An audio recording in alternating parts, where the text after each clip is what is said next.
I want to share with you a story from Heather, a tiny bit of background.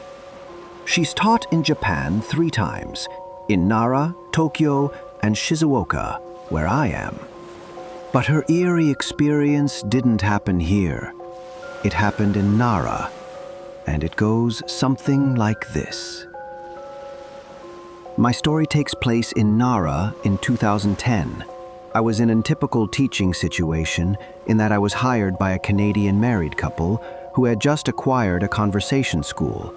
So many of the perks and amenities of being hired by a large eikaiwa were missing. I needed to find my own housing in a fairly rural location.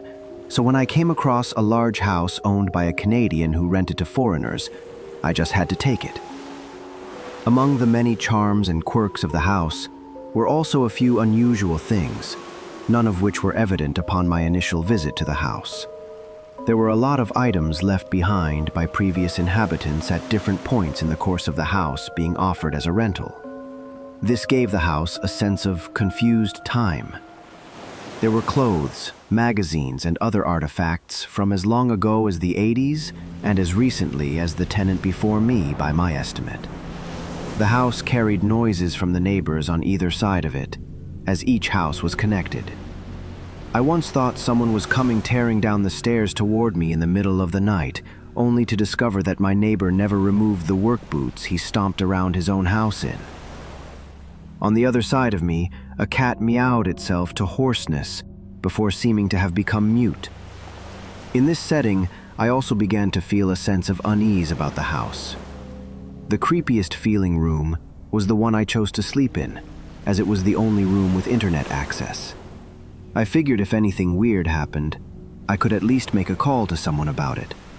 Although there were a few noises that came from upstairs at night that seemed pretty unexplainable, by far the strangest thing wasn't what the house did while I was there, but how I began to behave during my time there. To start, I began to forget to eat. I don't know how else to explain it.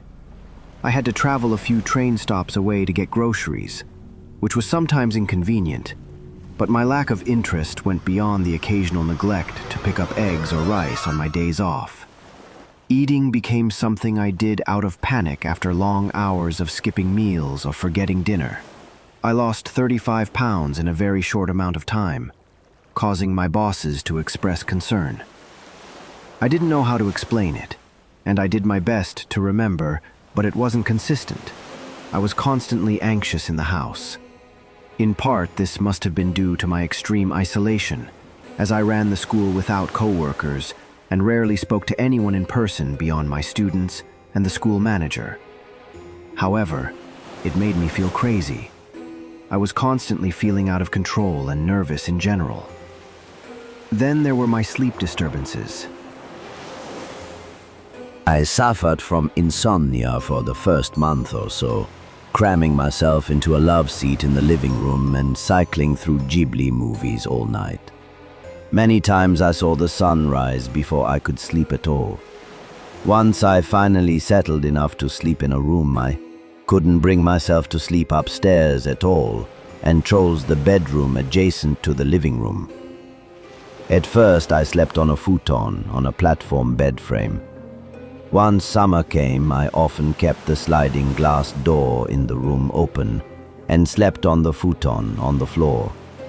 Then I stopped using the futon and slept on just the floor on top of a blanket.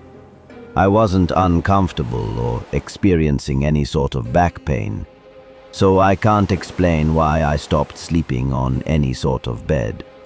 By the time I left Nara, I was very thin, sleeping on a blanket on the floor without a pillow by choice. When the caretaker of the house came to do an inspection walkthrough with me before I moved out, he said about the room I had been staying in, "Boy, this room is really creepy, isn't it?" I asked him to tell me what had happened there, both excited and terrified that I wasn't alone in feeling something was absolutely wrong about the room. But he wouldn't tell me what he knew, and wouldn't look me in the eye as he refused.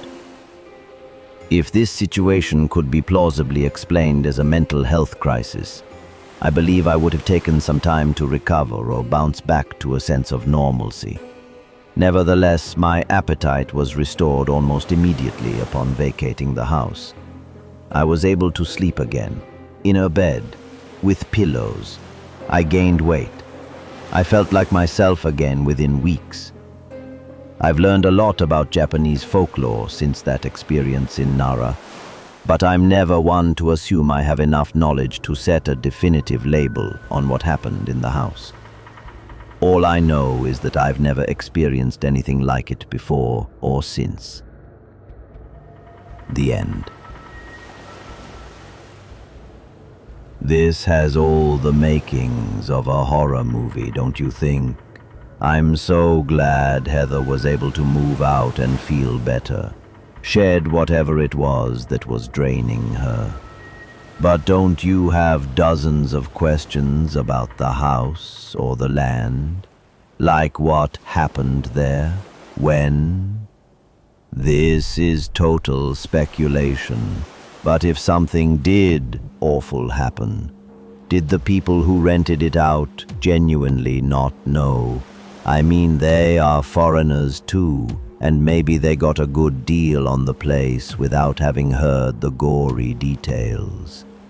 In my horror story imagination, I can see a Japanese landlord knowing they'd never be able to rent or sell it to a Japanese family because of whatever history it has, and thinking perhaps foreigners don't believe in such things or aren't susceptible to them. Also, I would love to talk to people who have lived there before and since. Because I bet they have had some weird stuff happen as well. If you're listening, let's all get together for tea with Heather and talk.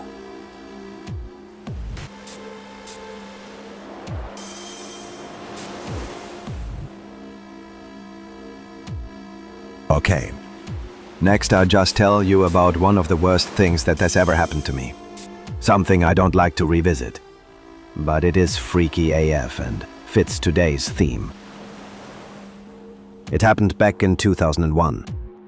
While at Clarion West in 2015, I wrote a short essay about what happened, and was later encouraged by my wonderful instructor that week, Andy Duncan, to submit it to 40 Times, which I did, and it was accepted, and soon published.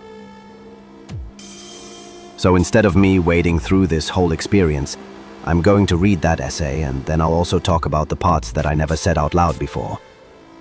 Let's see if I can do this. I called the piece The Visitor, and it happened before Julian's head on the desk experience that I talked about is episode 100. So he was kindergarten age at the time.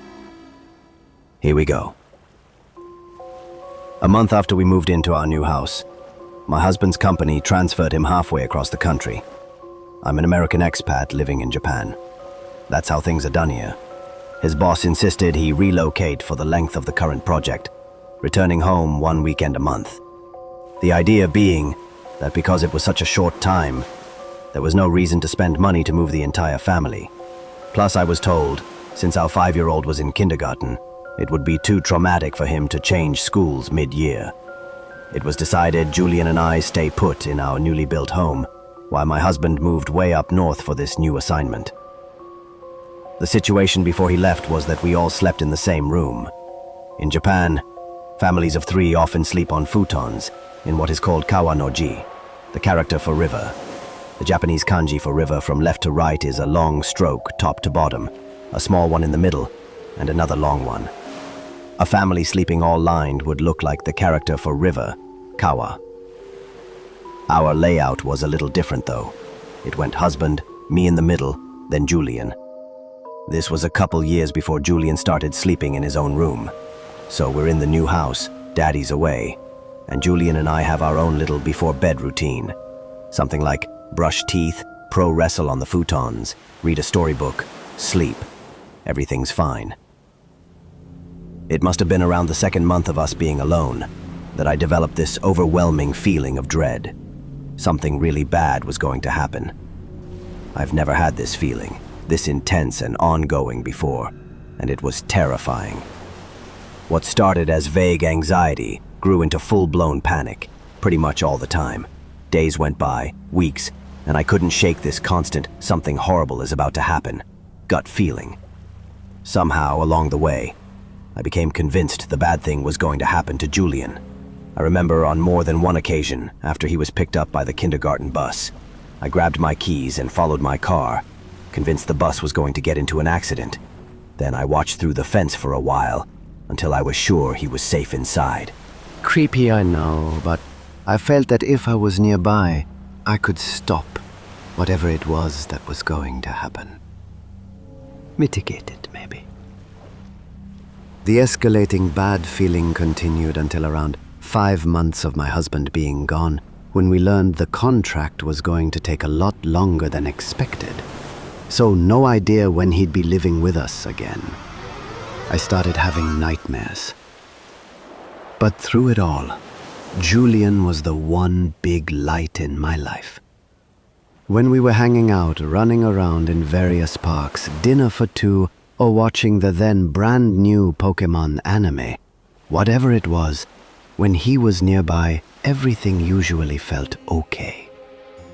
Then, one night we went to bed after our usual routine, except this time I had a lucid dream, which wasn't new to me, but it had been a while, and this one was different in its violence. I thought it was really happening at first. Someone had broken in and was roughly shaking me awake. There was a shadowy, cold man leaning over me. I tried to get up, but he kept using the heels of his hands on my shoulders to knock me back down. I'd try to get up and he'd knock me down again. The final time he sat back and allowed me, my dream self, to sit up. He smiled, one of those you know you're in trouble smiles. I was very aware of Julian sleeping beside me, probably because for months now I was hyper-alerted to something bad happening to him. I wanted to check to see if he was okay, but at the moment this dark man was focused on me. Somehow I knew if I looked over, then that's where this man-creature thing's attention would also go, and that wouldn't be good. So I froze. That's when he reached his arm out and pointed at me. Still smiling, he leaned in close until his finger pressed into my chest. I couldn't move. He kept pushing and I could feel his finger burning, sinking into my skin, bone. I remember how shocked I was at the pain. I wanted to scream but couldn't. My next memory is waking up the next morning. Julian was sleeping beside me. He looked okay. I could still feel lingering pain in my chest and even my shoulders, but it was morning. The dream monster was gone, so okay, it was just a lucid nightmare then. I woke up Julian and we went downstairs and I made breakfast before the kindergarten bus showed up. There was no need for me to mention anything about what happened the night before, especially to him. So it was just a regular breakfast, us sitting across from each other eating rice and miso soup, grilled salmon or something. That's when Julian looked around and asked where Daddy was. Could they play when he got back from school? I said, no, sorry. Daddy was still out of town and wouldn't be back until the end of the month. Julian looked at me funny, like he knew I was teasing him. He said, no. Now that's creepy enough, but it gets worse. Not long after that, I went to the hospital because that burning sensation where he touched me wouldn't go away. I felt and found a lump in my breast. I was scared, but part of me didn't think it could actually be cancer because it was golf ball sized and just appeared so suddenly, and I was only 33 years old. I had already planned a trip back to the States so Julian could have his first Halloween. So I decided to go to the doctor there, one I was familiar with. It was only a few weeks away. We flew back a week or so after 9/11 in a plane full of white-knuckling passengers who all cheered when we landed. I saw the family doctor the day after I got back, and he referred me to bigger hospital. Very long story. That involved a negative biopsy that was doubted by an incredible surgeon who called for a more intrusive biopsy. Short. And it was breast cancer, stage 3, aggressive. And very weird on several counts, I learned from my amazing oncologist later. He said it didn't look like normal breast cancer or to have started in the breast. They were sure it had metastasized from somewhere else. There were so many tests, but nothing else was found. As I'm sure every one of you understands, my reaction to the diagnosis was overwhelming relief. At least it's me. I can handle me being sick. If it had been my kid, I would have lost my shit. Anyway, I decided to stay in the States for treatment, almost a year for surgery and 2 rounds of chemo. The good news is Julian got to go to an American kindergarten, make friends, experience American life. Doing things not done in Japan, like making a lemonade stand or having a blowout birthday party where you invite your friends over. He also became fluent in English in weeks and spent a lot of time with his American grandma and grandpa. I'm an only child. He's an only child, so their only grandson. The other good news is that feeling of dread completely disappeared. And the thing I don't like to talk about even more than that story, but is important in just showing how tumultuous everything was, is that I had a miscarriage during that time span as well, early on before we made the trip to the States. It took years to have Julian, so this was kind of a miracle baby, as I wasn't getting fertility treatments at the time. But the story of the miscarriage is another dramatic event altogether, being rushed to the one hospital you never want to go to because it's so old and gross, and every time you've ever gone, something horrible has happened. But it's more of a medical body horror story, not a ghostly one, so I'll save it for another day, when I have the strength.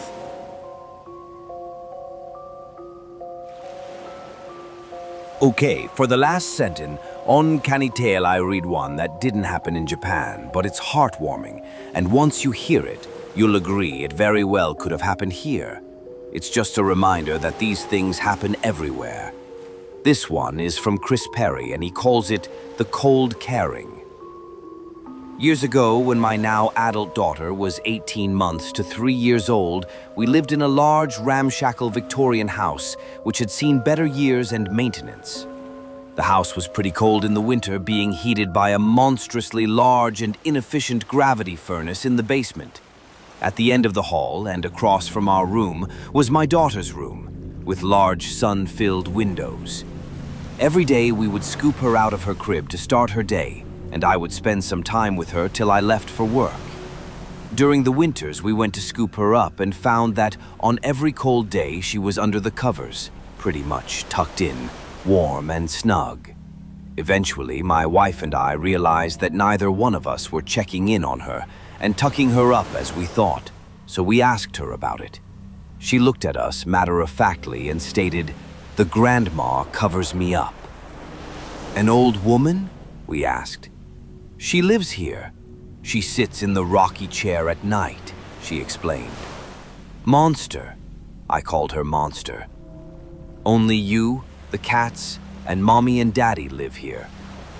She shrugged and said we were wrong and described her to us. Afterwards, we did a bit of research and found that a prior owner in her later years had died in the house of natural causes. We started leaving tea and treats for her, and our daughter was cared for till we moved out several years later. The house was eventually demolished for new construction. We hope grandmother moved along to another family who would welcome the care. The end. See, so sweet. Okay, that ended nicely. I want to thank everyone who sent in their experiences to share. Last show, This one and also for the next one, which will be all listener tales, nothing from me next time. Thank you. I also want to thank patrons and supporters again. Remember when I was so very enthusiastic at the end of last year and said, I hope to get 300 patrons by January. But I can't do math, and I thought, gee, we only have 5 more patrons before we hit 300. But after I said that, I looked, and it seems I can't do complicated math like subtraction, and discovered it was more like 30 more patrons needed, not 5.